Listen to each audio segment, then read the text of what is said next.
মনের পরে আল্লাহ তাআলার কালামের থেকে কিছু আলোচনা শুনবার এবং বলবার তৌফিক এনায়েত হয়েছে। এজন্য মহান রব্বুল আলামিন আল্লাহর প্রস্তুত হতে সকলে একসাথে জুড়েছে শুকরিয়া আদায় করি আলহামদুলিল্লাহ।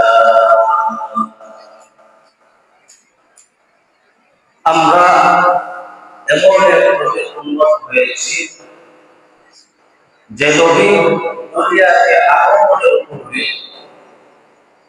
আল্লাহ তাআলা আরেক নবীর মাধ্যমে সুসংবাদটি জানিয়ে দিয়েছে। আখির নবীর মাধ্যমে মুহাম্মদ রাসূলুল্লাহ সাল্লাল্লাহু আলাইহি ওয়াসাল্লাম দুনিয়াতে আগমন করবে।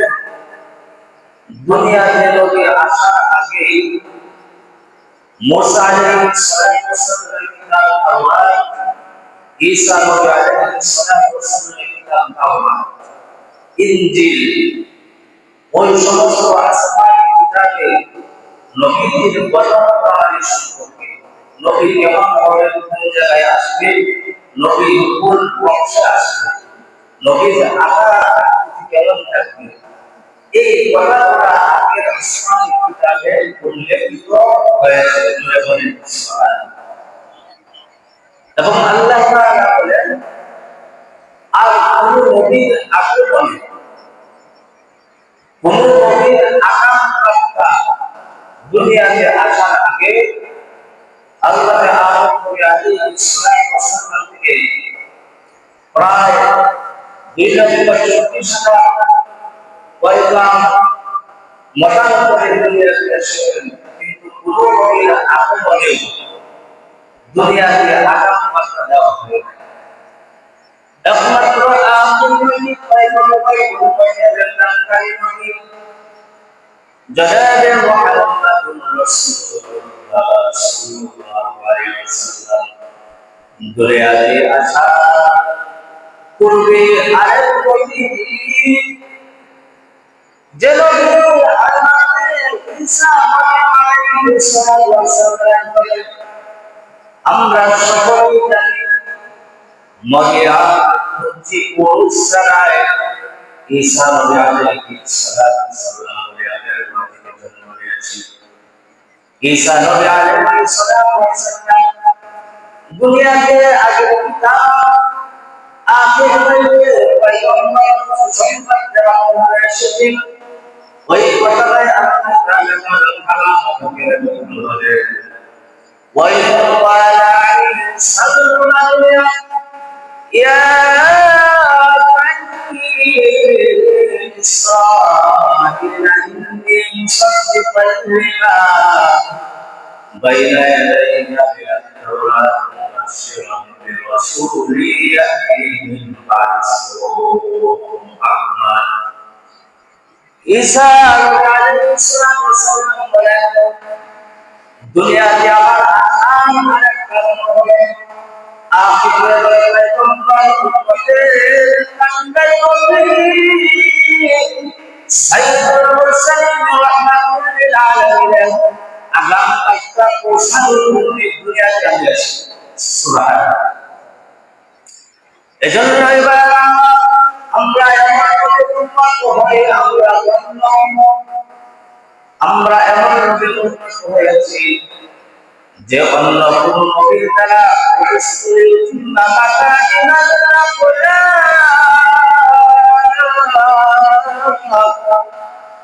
নবীর দ্বারা পূর্ণাঙ্গ একটা জীবন, নবীর পূর্ণাঙ্গ মানুষের জীবন নাই, নবীর দ্বারা পূর্ণাঙ্গ হবে এমন কোন মনীষীর জীবনে সাইড দুনিয়াতে পূর্ণাঙ্গ আছে, তার সকল সাইড তার মনীষ জীবনে মাত্র লেখাইলে এমন কোন লেখক, কবি, সাহিত্যিক পৃথিবীতে অতীত জন্ম হয় নাই, বর্তমানেও নাই, ভবিষ্যতে নাই, যে আমার জীবনের সব সাইড আগে মানুষের জন্য পেয়েছে, এরকম কোন মনুষ্য জীবনে নাই। কিন্তু আমরা এমন নবী পাইলাম যে নবীর কাজগুলা মানুষের সামনে পরিষ্কার, নবীজির সেই কাজগুলা মানুষের সামনে এমনভাবে পরিষ্কার, গোপন বিষয় করে পরিষ্কার মানুষের সামনে। এমনকি আমরা এমনভাবে অনুভব করেছি যে নবী আমাদেরকে পেশাব পায়খানা কিভাবে আমরা সেই অভ্যাসটা কেমন হবে, আমরা জুতা স্যান্ডেল কিভাবে করব, সেই জুতা স্যান্ডেলের আদরটা কেমন হবে, এই সমস্ত শিক্ষা নবীজি আমাদেরকে দিয়েছেন। সুবহানাল্লাহ। নবীজি যখন ওই সমস্ত গোপন বিষয়, পারিবারিক বিষয় নবীজি যখন সাহাবায়ে কেরামদের মধ্যে সেই অধ্যায়টা পাঠ শোনাতেন কেমন হবে, তখন সেই কাফেররা তারা সমালোচনা শুরু করে দিত যে গোপন পারিবারিক বিষয়, গোপন অধ্যায়টা সামনে না আসে। আর যদি কাফেরদের কথা সেই কথাগুলো শুনতাম, তাহলে আজকে উম্মতেরা সেই কাজগুলো কোথায় থেকে আমরা জানতাম এবং শিখতাম। এজন্য আমরা এমনভাবে পাঁচটা নবী দিয়ে আমরা খুশি লাগে না, সবাই বলে আলহামদুলিল্লাহ। বায়ানা আমার এজন্যই নবী করিম সাল্লাল্লাহু আলাইহি ওয়াসাল্লাম নবী হওয়ার আগে দীর্ঘ একটা সময় মক্কা নগরী কুরাইশ বংশের পক্ষ থেকে তিনি ছোট্টকাল বাল্যকাল যৌবনকাল পেরিয়ে দিয়েছে।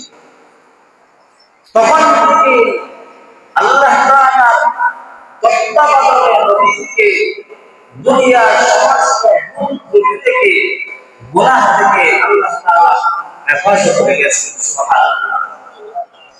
বারবার রাসূল করিম সাল্লাল্লাহু আলাইহি ওয়াসাল্লামের যখন বয়স 25, তখন মক্কা নগরীতে একটা সয়লাব হয়ে গিয়েছিল। সেই সয়লাবের ভিতর মক্কার আল্লাহ তাআলার ঘরের একটা দেওয়াল বসে গিয়েছিল। মক্কা নগরের কুরাইশের লোকেরা পরামর্শ করলো, যেহেতু আল্লাহর ঘরের সেই দেওয়ালটা বসে গিয়েছে, তাহলে আমরা নির্মাণ করি।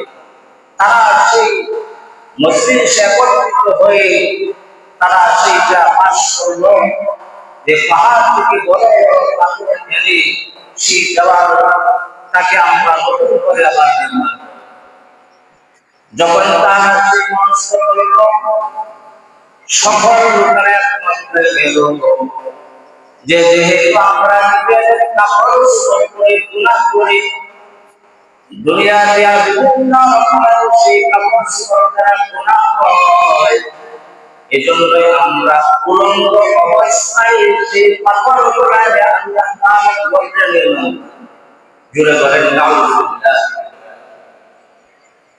যে কেমন দেখেন নিজেদেরকে পবিত্র করার জন্য আল্লাহ তাআলার ঘরের কাজ নিয়ত কিন্তু ভালো, কিন্তু এক কাজ করার দিয়ে আরাম কাজে লিপ্ত হয়ে গেল।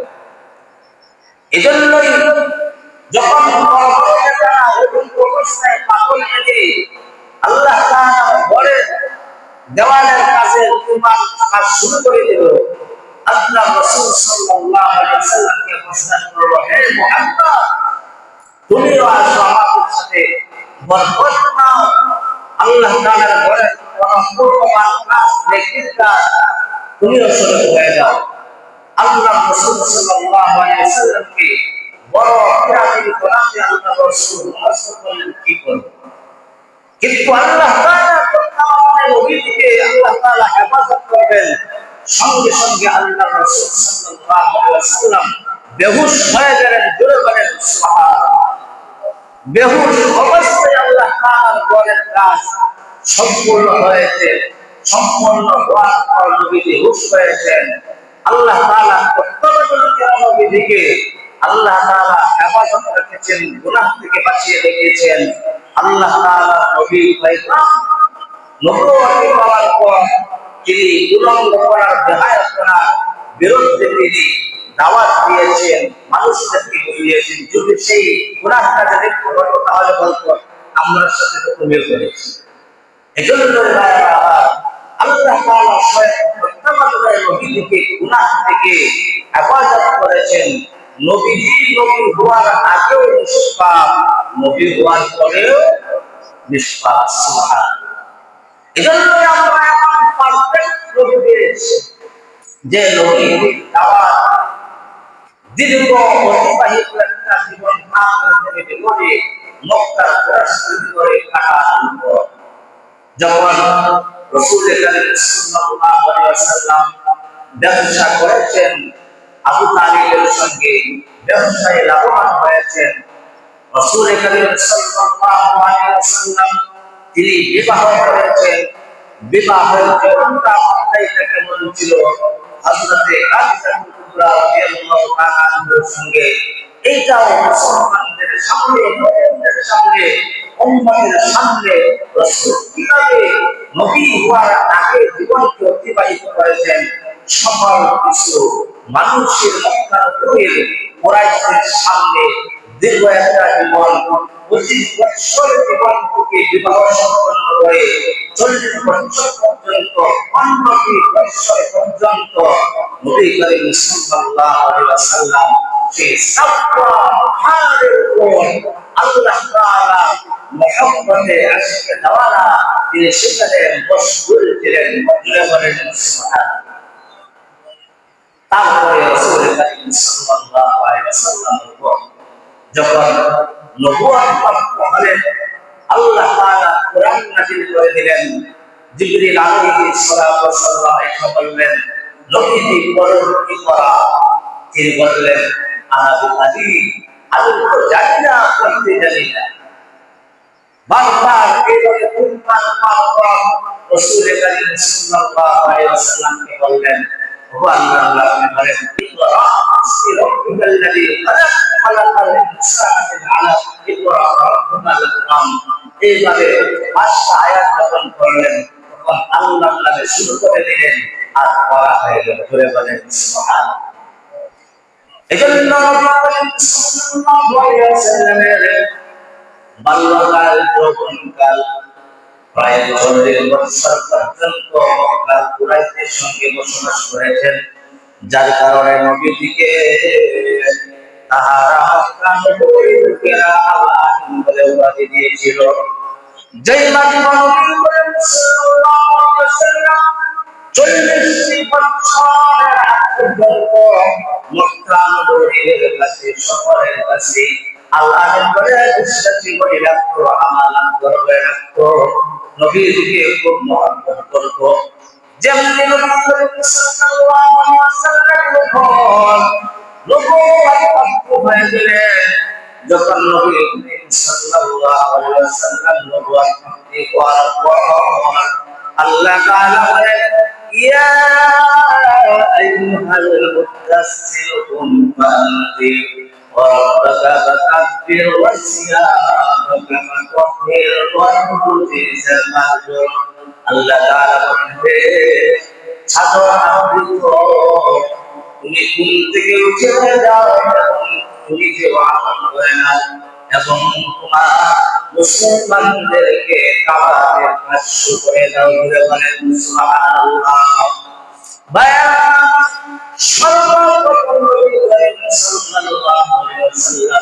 নিজের বিবি খাদিজাকে দাওয়াত করলেন, ওগো নবীজি, এখন এই সময় আসে নাই। খাদিজা তো দুনিয়ার সকল মূর্তি পূজারী, সকল কিছু বাড়িতে এক আল্লাহর উপর ঈমান আনার কি সময় হয় নাই। খাদিজা রাদিয়াল্লাহু তাআলা নাম দিয়া বলেন, ওগো নবীজি, আর ঈমানে বলবে কি হয়ে গেছে, বিশ্বাস হয়ে গেছে। এই মুহূর্তে আমাকে কালিমা করে দেন, লা ইলাহা ইল্লাল্লাহু মুহাম্মাদুর রাসূলুল্লাহ সাল্লাল্লাহু আলাইহি ওয়াসাল্লাম। সর্বপ্রথম ইসলামের মহিলাদের ভিতরে হযরতে খাদিজা কুবরা রাদিয়াল্লাহু তাআলা আনহা ইসলাম গ্রহণ করেছেন। জোরে বলেন সুবহানাল্লাহ। দ্বিতীয়ত আলী তালিব তিনি ইসলাম গ্রহণ করেছেন। দ্বিতীয়ত হাদিজাতুল কুবরা একজন গোলাম ছিলেন, যায়েদ ইবনে হারেস তিনি ইসলাম গ্রহণ করেছেন। এইভাবে যখন ইসলামের সূচনা দেওয়ার কাজ শুরু হয়ে গেল, নবী করিম সাল্লাল্লাহু আলাইহি ওয়াসাল্লাম দাওয়াতের কাজের জন্য নিজের প্রতিবেশী, নিজের প্রতিবেশীদেরকে সাফা পাহাড়ে আহ্বান করলেন, ডাকলেন, হে আমার মুসলিম লোকেরা, প্রতিবেশীরা শোনো, জীবন্ত বল তোমাদের সাথে আমি চলেছি, প্রায় 40 বছর পর্যন্ত আমার সময় অতিবাহিত হয়েছে, তোমরা আমাকে জানো এবং চিনো। আমি সাফা পাহাড়ের আশেপাশ থেকে আমি দেখতে পাচ্ছি একজন জীবন্ত শত্রু তোমাদেরকে ধ্বংস করবে, তোমরা কি সেই কথাটা বিশ্বাস করো? লোকেরা সবাই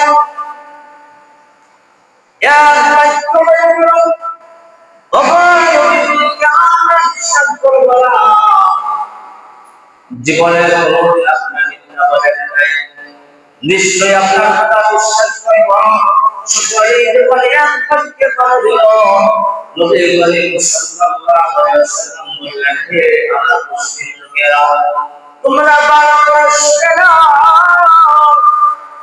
আমি দেখতে পাচ্ছি যদি তোমরা পূজারি না ছাড়ো, তোমাদের দেশ থেকে পূজা তোমরা না যাও, আর যদি এক কালিমা আল্লাহর পরিমাণ এবং বিশ্বাস না করো, নিশ্চয়ই তোমাদেরকে আল্লাহ তাআলা গজবে পতিত করবেন। জোরে বলেন নাউযুবিল্লাহ মিন যালিক। বায়ানা এই কথাটা সঙ্গে সঙ্গে কয়েকজন লোকেরা খুদে জ্বলে নবী পাক সাল্লাল্লাহু আলাইহি ওয়াসাল্লামকে বললেন, হে মুহাম্মদ, এই কথা বলার জন্য তুমি আমাদেরকে দেখেছো?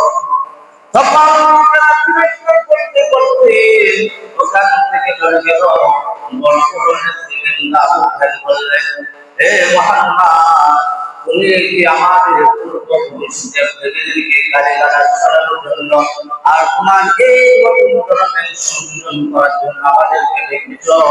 নিশ্চয় এতে হাত দিয়ে দেখেছ, ওই হাত তোমার যেন ধ্বংস হয়ে যায়। জুড়ে বলেন নাউযুবিল্লাহ মিন যালিক। ধ্বংসের আর মৃত্যু কার হাতে? জুড়ে বলেন কার হাতে? আল্লাহ তাআলার হাতে। এইভাবে যখন নবী করিম সাল্লাল্লাহু আলাইহি ওয়াসাল্লাম দাওয়াতের কাজ চালাইতেছেন, দাওয়াতের কাজ চলতেছে, যখন কুরাইশদেরকে বুঝাইতেছে মুসলিমরা, হঠাৎ এক মজলিসের ভিতর দাওয়াতের কাজ শুরু করে দিলেন। নবী বললেন, দেখো তোমরা যে হাতে দেবদেবী মূর্তি পূজারী তোমরা তৈরি করেছো, ওই মূর্তি পূজারী তোমাদের কোনো উপকার করতে পারবে না। এমনকি নিজের গায়ে একটা মশা মাছি তাড়ানোর ক্ষমতা নাই। হে আমার মুসলিম লোকেরা, হে আমার আপন চাচারা, শোনো, যদি তোমরা এক কালিমা আল্লাহ তাআলার উপর বিশ্বাস করো, নিশ্চয়ই তোমরা জান্নাতি বনে যাইবা, জান্নাতি বনে যাইবা। আর যদি না মানো, তোমরা পূর্ব পুরুষরা ধ্বংস হয়েছে, জাহান্নামে গেছে, তোমরাও সেইভাবে জাহান্নামে হয়ে যাইবা। এই কথা দেওয়ার পর সঙ্গে সঙ্গে কাফের কুরাইশের লোকেরা ক্ষিপ্ত হয়ে নবীর উপর এমনভাবে ঝাঁপিয়ে পড়ল, নবীকে মারতে মারতে পবিত্র দেহে মুবারকে রক্তাক্ত করে দিল। নবীর গা থেকে রক্ত পড়তেছে, রক্ত পড়ছে। এমন অবস্থায় যায়েদ ইবনে হারেস রাদিয়াল্লাহু তাআলা আনহু নতুন মুসলমান, নবীর দিকে বাঁচানোর জন্য গিয়েছে, নবীর দিকে কোন রকম ভাবে বাঁচিয়ে দিয়েছে, কিন্তু নিজের জীবন আর প্রাণটাকে রক্ষা করলো না। সেই জায়গাতে যায়েদ ইবনে হারেস জীবনের জন্য শহীদ হয়ে গেল। জোরে বলেন সুবহানাল্লাহ।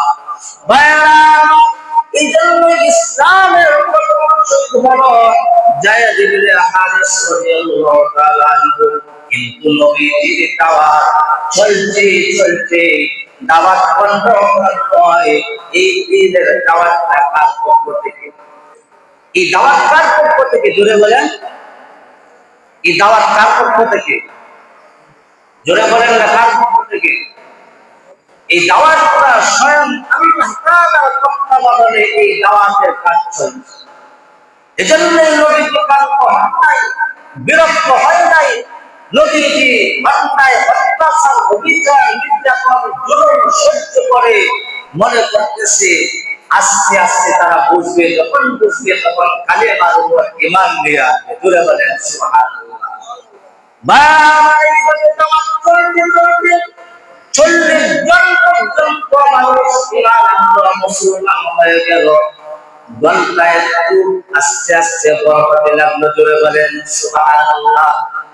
এইভাবে দাওয়াতের কাজ চলছে, গোপনে নামাজ চলছে। হযরত আকরাম রাদিয়াল্লাহু তাআলা আনহুর বাড়িতে তালিম দেওয়া হচ্ছে, তরবিয়ত দেওয়া হচ্ছে, কোরআনের তালিম হচ্ছে, নামাজের প্রশিক্ষণ হচ্ছে। আরবের দুনিয়া প্রবেশা করা, তারা বৈঠকে বসে তারা সকলে মিলে বৈঠক করলো যে করি মুহাম্মদ যেভাবে দাওয়াতের কাজ চালাতেই থাকে, চলতেই থাকে, নিশ্চয় অতি শীঘ্রই আমাদের দেব-দেবীর পূজা, মূর্তি পূজা, আমাদের ইবাদত বন্ধ হয়ে যাবে। না না নয়, এটা মেনে নেওয়া যাবে না।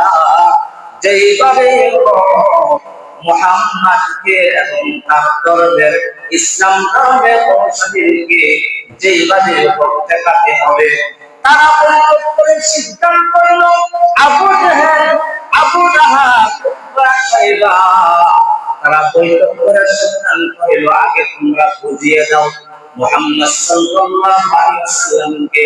তারা বৈঠকের পর একজন নেতা বানায়া উতবা নামক এক কাফের নবীর কাছে পাঠাইলো। নবীর কাছে গিয়ে বলল, হে মুহাম্মদ শুনো, তুমি আমাদের বুঝের লোক, আমাদের বাতিজা, তোমাকে অত্যাচার করে নির্যাতন করে আমরা বরদাস্ত করতে পারি না, আমরা তোমার হিতাকাঙ্ক্ষী। কিন্তু বাবা বলো রে, কেন তুমি আমাদের দেবদেবীদেরকে মূর্তি পূজা দিকে তুমি গালিগালাজ করো? কেন আমাদের ধর্মকে তুমি মিথ্যা বলো? নবী করিম সাল্লাল্লাহু আলাইহি ওয়াসাল্লাম চোখের পানি ছেড়ে দিয়ে খামখাম শুরু করে দিলেন, বাবা আমার চাচা, আমাকে আল্লাহ তাআলা এমন এক দায়িত্ব দিয়েছে, নবুয়ত প্রাপ্তি দিয়েছে। ওগো চাচা, সেই দাওয়াত থেকে আমি ক্ষান্ত হওয়ার নয়। উতবা বললেন, দেখো ভাতিজা, তুমি আমরা নিজেদের মানুষ, ভাতিজা ভালোবাসি, তোমাকে মহব্বত করি। উতবা বলেন, দুনিয়ার আরো মক্কা নগরীর যদি তুমি নেতৃত্ব চাও, তোমাকে দেওয়া হবে। তুমি সুন্দরী রূপসী নারী চাও, সুন্দরী রূপসী নারী তোমাকে দেওয়া হবে। তুমি যদি আমাদের সংক্রান্তের বিপরীতে লেখা হতে চাও, লেখা তোমাকে বানায় দেওয়া হবে। তুমি যদি কুরাইশের ভিতরে টাকাওয়ালা হতে চাও, তোমাকে টাকাওয়ালা বানায় দেওয়া হবে। উত্তর কথা শুনে নবী চোখের পানি ছেড়ে দিয়ে সন্ধান শুরু করে দিলেন, ওগো আমার চাচা উতবা, দুনিয়ার এই উচ্চ বস্তুর প্রতি আমার কোনো লোভ নাই। দুনিয়ার উচ্চ বস্তু, দুনিয়ার নেতৃত্ব, সুন্দরী লাভ, টাকা পয়সা মানুষকে সুখ স্বাচ্ছন্দ্য দিতে পারে না। সুখ স্বাচ্ছন্দ্য দেওয়ার মালিককে জুড়ে বলেন, সুখ দেওয়ার মালিককে আল্লাহ তাআলা। নবীজি যখন এই কথাগুলো বললেন, উতবাকে কোরআনের আয়াত কারিমা শুনিয়ে দিয়ে বললেন, ওগো আমার চাচা, আপনি বিরক্ত হয়েন না, সেই দাওয়াত থেকে এক বিন্দু নড়বো না। উতবার তখন দিলটা বিচলিত হয়ে গেছে, নরম হয়ে গেছে। আরে ভাতিজা, যদি আমাকে আবু জেহেল, আবু লাহাব না পাঠাইতো, তাহলে আমি এখনই ইসলাম গ্রহণ করতাম।